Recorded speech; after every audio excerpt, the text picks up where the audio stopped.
Welcome to Zaid Ibrahim Podcast. Today is my turn to do a monologue. Yesterday, during question time in Parliament, the Prime Minister was obviously very angry with the opposition leader. Hamza Zainuddin was asking the Prime Minister about the Addendum. And the response from the Prime Minister, you, the opposition, you are not being you are being disrespectful of the law. The Prime Minister explained that he knew about the facts on the Addendum.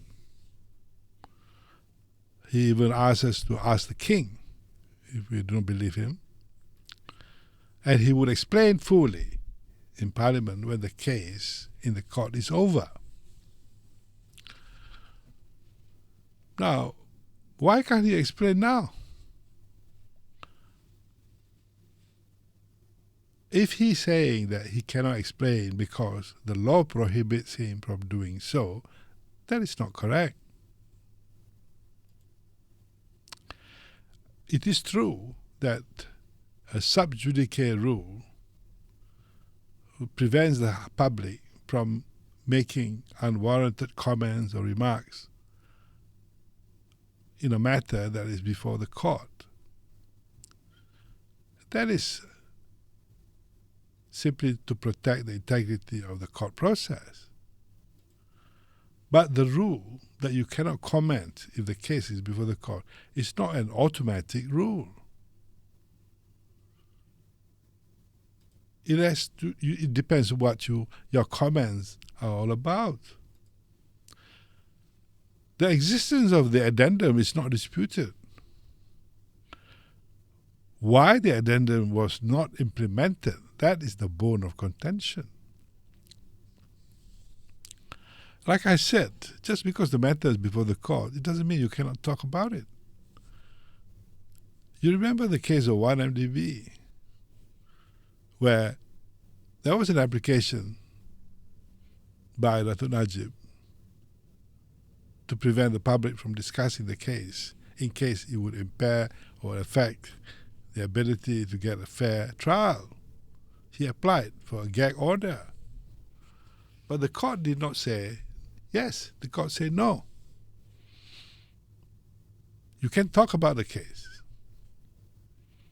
so long as it do not say anything that might impair or prejudice the case to the extent that it will not be fair to Datuk Najib. So, the sub judice rule is meant to limit the discussion, which might impact or impair the proceeding. Asking the question in Parliament about the addendum will not affect the fair trial of any application, whether judicial review or whatever. So, in my view, the use of this rule, so-called sub judice rule, to prevent public discussion, to prevent even answering a question in Parliament, to me is an abuse. It's an abuse of process. It is a suppressing public debate. This is a way the government is preventing public discussion. It shields the issue from scrutiny. So, I hope the opposition will also look into the possibility of challenging the government on this abuse of the system. You see, the abuse of court process is not just done by individuals, Even government can be guilty of abuse of judicial process. I think the opposition should examine this. The way that the court proceedings are being conducted on this issue of the addendum, I think that should call for some serious questioning by the opposition, whether the government, in the matter of the addendum, has itself abused judicial process. And, like I said, The rule of subjudice is to protect judicial fairness, yes, but the court must also ensure that it is not misused to stifle legitimate public discussion. Okay, the Prime Minister, of course, promised to explain fully when the legal process would be over. But when will that be? What process is he talking about? Even Najib's application for judicial review, that will take years, an appeal and appeal and appeal.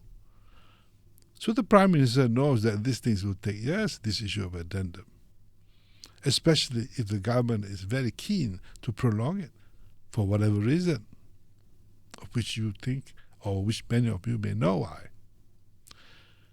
If that is the case, if this issue is going to take years before we can get a full explanation from the Prime Minister, of what use is the explanation then? So, I think we should ask more. The public and the MPs and the opposition should continue to ask and to demand for legitimate explanation, sensible explanation, logical explanation about this missing addendum. Thank you.